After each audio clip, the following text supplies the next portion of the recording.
Welcome to समझ के सीखो। तो व्यूवर्स, आज हम लोग पढ़ रहे हैं gram atomic mass, gram molecular mass, जिसको मैंने शॉर्ट फॉर्म में लिखा हुआ है GMM, और ग्राम फॉर्मूला मास, जिसको मैंने शॉर्ट फॉर्म में लिखा हुआ है GFM। तो शुरुआत करते हैं, ये होते क्या है।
तो मास ऑफ एटम को हम बोलते हैं साइंटिफिक लैंग्वेज के अंदर atomic mass. Mass of atom को हम साइंटिफिक लैंग्वेज में बोलते हैं atomic mass. Mass of molecule को हम साइंटिफिक लैंग्वेज में बोलते हैं मॉलिक्यूलर मास। और मास ऑफ फॉर्मूला यूनिट को हम साइंटिफिक लैंग्वेज में बोलते हैं फॉर्मूला मास। अच्छा जी,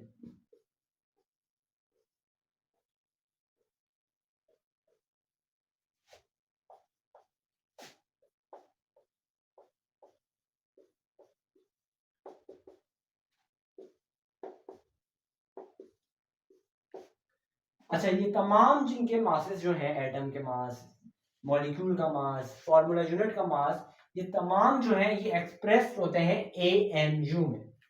ये तमाम जो है एक्सप्रेस होते हैं AMU में। किस तरीके से? अब एक सिंगल कार्बन एटम को आप लोग लीजिए, इसका मास क्या है? 12। और जैसे कि कहा गया है कि मास जो है इनके एक्सप्रेस होते हैं AMU में, तो हमने एक्सप्रेस कर दिया इसको AMU। एक सिंगल कार्बन एटम को के मास को हमने एक्सप्रेस कर दिया AMU में, तो ये बन गया 12 AMU। एक और एग्जांपल ले लीजिए हाइड्रोजन एटम की। इसका मास क्या है? 1, और इसको हमने इसके मास को एक्सप्रेस कर दिया AMU में। हम लोग नॉर्मली तो इसी तरीके से पढ़ते हैं। अब एक मॉलिक्यूल की मिसाल ले लीजिए, H2O।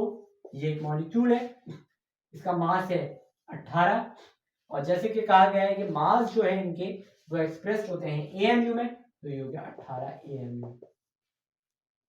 फॉर्मूला यूनिट की मिसाल ले लीजिए, NaCl, एक एग्जाम्पल है फॉर्मूला यूनिट का। इसका मास क्या है? 58.5, और इसको कहा गया है हमें कि हमें इसके मास को AMU में करना है, तो ये हमने AMU में कर दिया। अच्छा, यहां पर एक और ट्विस्ट है।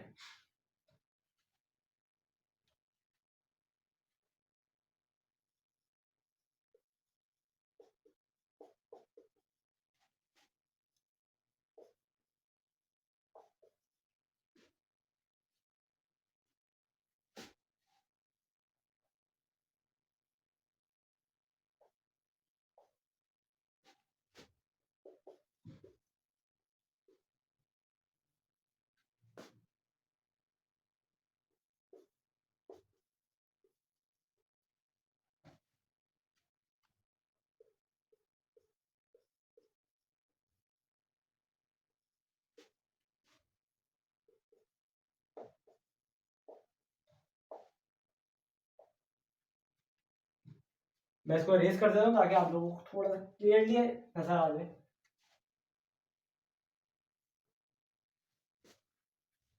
इसको मैं ऊपर भी लिख रहा हूँ।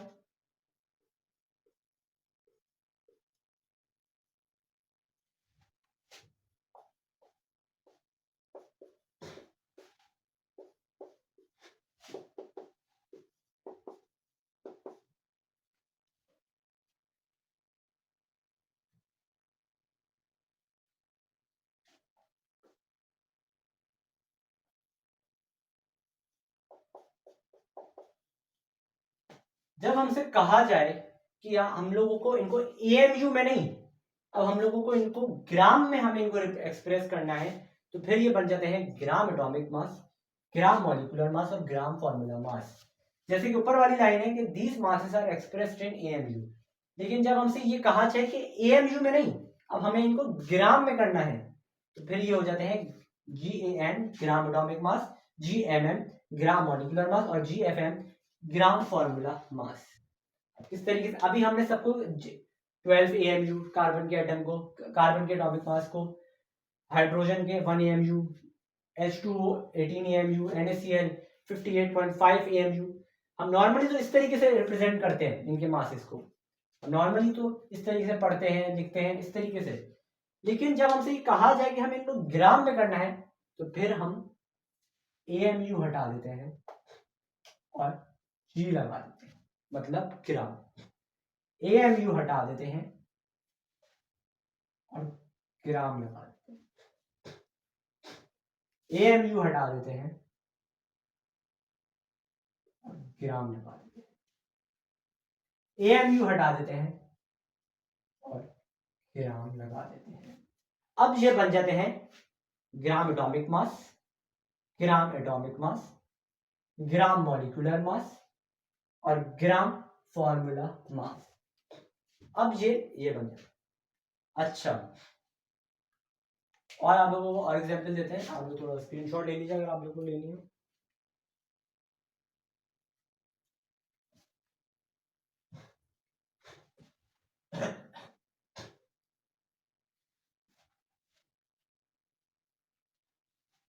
एग्जाम्पल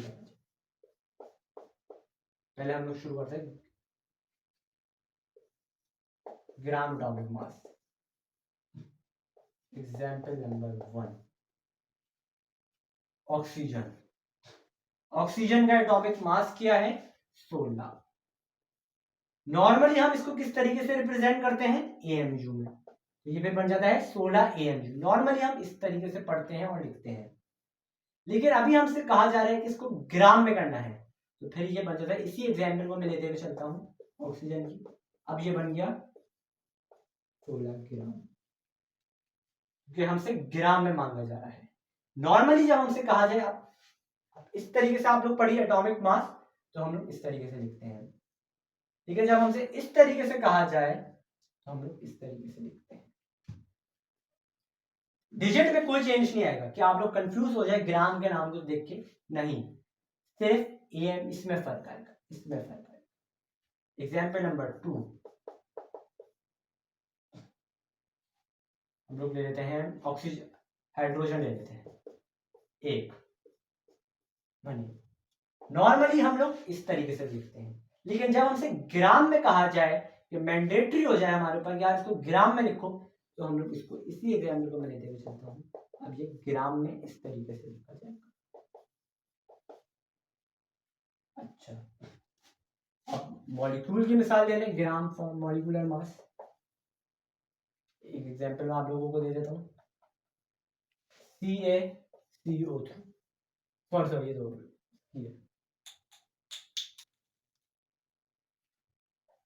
H2O की लेते। अब इसका नॉर्मली हम इसका मास क्या है? 18। अब नॉर्मली हम इसको किस तरीके से इसके मास को लिखते हैं, रिप्रेजेंट करते हैं AMU में। लेकिन जब हमसे कहा जाए कि इसको ग्राम में लिखो, जैसे कि लिखा हुआ है, तो ये बन जाएगा, इसी मिसाल को मैं लेके चल रहा हूँ।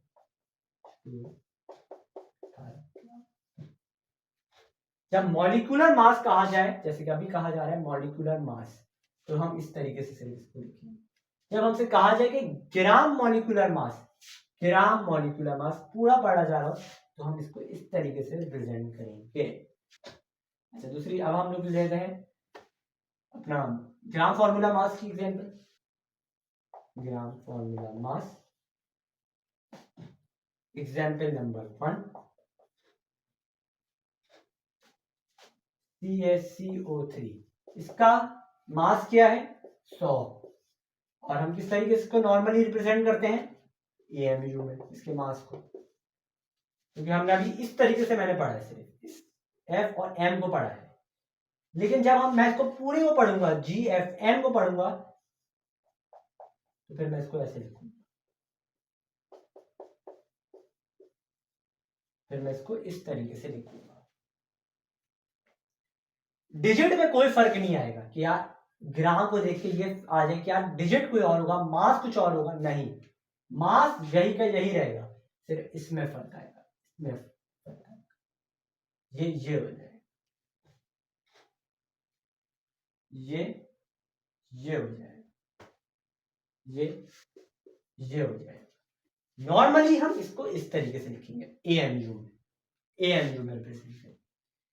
लेकिन जब हमसे ग्राम मांगा जा रहा हो तो हम इसको इस तरीके से लिखेंगे, इस तरीके से लिखेंगे।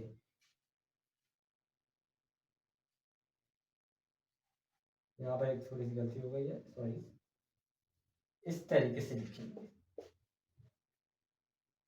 जब हमसे ग्राम मांगा जा रहा हो तो हम इसको इस तरीके से लिखेंगे, इस तरीके से लिखेंगे, इस तरीके से लिखेंगे। लेकिन जब हमसे कहा जा रहा हो कि नॉर्मली लिखो, तो हम इस तरीके से लिखें, जैसे हम पढ़ते हैं तो हम नॉर्मली इसी तरीके से पढ़ते हैं। अच्छा, यहाँ पर एक कनेक्शन है, और वो कनेक्शन है मोल के साथ इसका, कि अब हम लोग पढ़ते हैं कि इसका मोल के साथ कनेक्शन क्या है, gram atomic mass, gram molecular mass और ग्राम फॉर्मूला मास। तो आप लोग स्क्रीनशॉट ले लीजिए। अब हम मोल के साथ इसका कनेक्शन दें।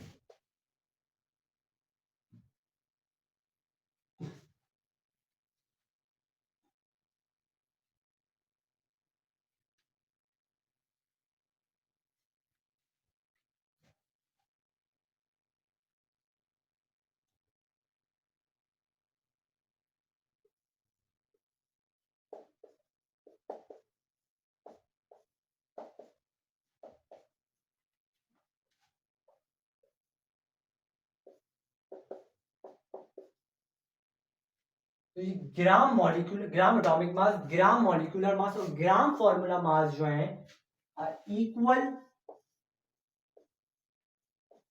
टू मोल, ये लोग मोल के बराबर हैं। अब जैसे एग्जांपल ले लें, एक ग्राम एटॉमिक मास की हम लोग एग्जांपल लेते हैं, 12 ग्राम कार्बन, 12 ग्राम कार्बन जो है ये इक्वल है 1 मोल की। 12 ग्राम कार्बन जो है ये इक्वल है 1 मोल की। अब एक मॉलिक्यूल की एग्जांपल ले लें, 18 ग्राम H2O जो है ये इक्वल है 1 मोल के। आपको मैं उसी एग्जांपल के साथ इसलिए पढ़ा रहा हूं ताकि आप लोगों को कनेक्शन बनाने में आसानी हो सके। अच्छा, अब हम लोग ले लेते हैं फॉर्मूला मास। अब इसकी एग्जांपल क्या है, 100 ग्राम CaCO3 जो है ये इक्वल है 1 मोल की, ये इक्वल है 1 मोल की। जब भी हमसे कहा जाए कि एटॉमिक मास को, मॉलिक्यूलर मास को और फॉर्मूला मास को रिप्रेजेंट करो ग्राम में, तो ये ग्राम में जब आप लोग रिप्रेजेंट करेंगे मास को, तो वो मास जो है वो इक्वल होगा मोल के, वो इक्वल होगा मोल के। अच्छा, अब मेरा दिल चाह रहा है कि मैं इस 12 ग्राम कार्बन को जो है डबल कर दूं, मतलब 24 ग्राम बना दूं, तो ये 24 ग्राम हो जाएगा, इक्वल हो जाएगा 2 मोल। मेरा दिल चाह रहा है मैं 18 ग्राम कार्बन को जो है, 18 ग्राम H2O को जो है वो मैं डबल कर दूं, मतलब एक H2O मॉलिक्यूल के मास को मैं डबल कर दूं, तो मैं 18 का डबल जो है मैं मतलब कर रहा हूं इसको 36 ग्राम। ये 36 ग्राम का मतलब है 2 मोल। मैंने H2O के ग्राम को जो है, मतलब एटॉमिक मॉलिक्यूलर मास को जो है मैंने डबल कर दिया, उसको मैंने बना दिया 36, तो ये हो जाएगा 2 मोल। मैंने 100 ग्राम CaCO3 को जो है डबल कर दिया, 200 ग्राम मैंने कर दिया CaCO3 को, तो ये आप हो जाएगा इक्वल 2 मोल की, 2 मोल के बराबर हो जाएगा। जितना अब मेरा दिल चाह रहा है कि मैं इसको 24 कर और डबल कर दूं, 36 ग्राम कर दूं, तो ये हो जाएगा 3 मोल। 300 करने का दिल चाह रहा है मेरा, ट्रिपल सेंचुरी बनाने का दिल चाह रहा है, ट्रिपल सेंचुरी, तो ये हो जाएगा 3 मोल। मेरा दिल सब चाह रहा है ट्रिपल सेंचुरी का,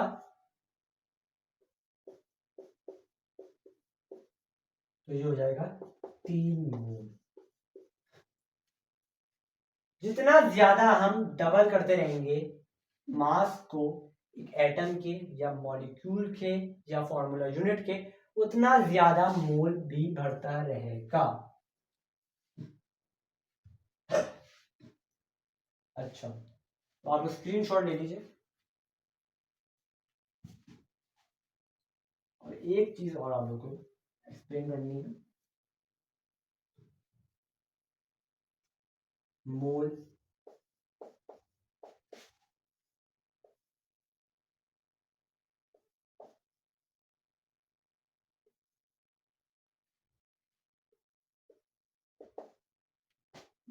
थोड़ा करीब, mole pair and kg. Mole dozen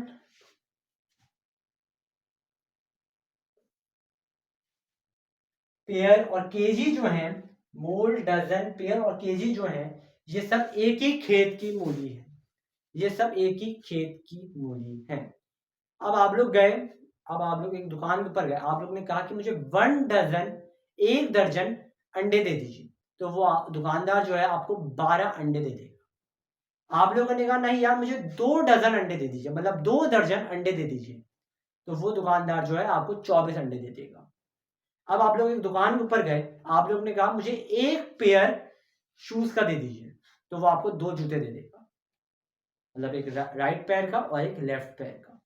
आप लोग ने कहा नहीं यार मुझे 2 पेयर दे दीजिए, तो वो आपको 4 बूट्स देगा। वैसी मोल है। अब आप लोग एक एलिमेंट मार्केट गए, आप लोगों ने कहा कि मुझे 1 मोल कार्बन दे दीजिए, तो वो जो दुकानदार है, वो जो सेलर है, वो आप लोगों को 12 ग्राम कार्बन दे देगा। आप लोगों ने कहा नहीं यार मुझे 2 मोल कार्बन दे दीजिए, तो वो आपको 24 ग्राम कार्बन दे देगा। आप लोगों ने कहा यार मेरा दिल चाह रहा है कि 1 ग्राम H2O ले लूं मैं, मतलब सॉरी, मतलब 1 मोल H2O मुझे आप दे दीजिए, तो वो आपको 18 ग्राम H2O दे देगा। जितना ज्यादा आप लोग मोल बढ़ाते रहेंगे, उतना ज्यादा भी डजन बढ़ता रहेगा। जैसे कि 3 मोल, 3 mole of hydrogen, 3 mole of hydrogen का क्या मतलब है? 3 ग्राम।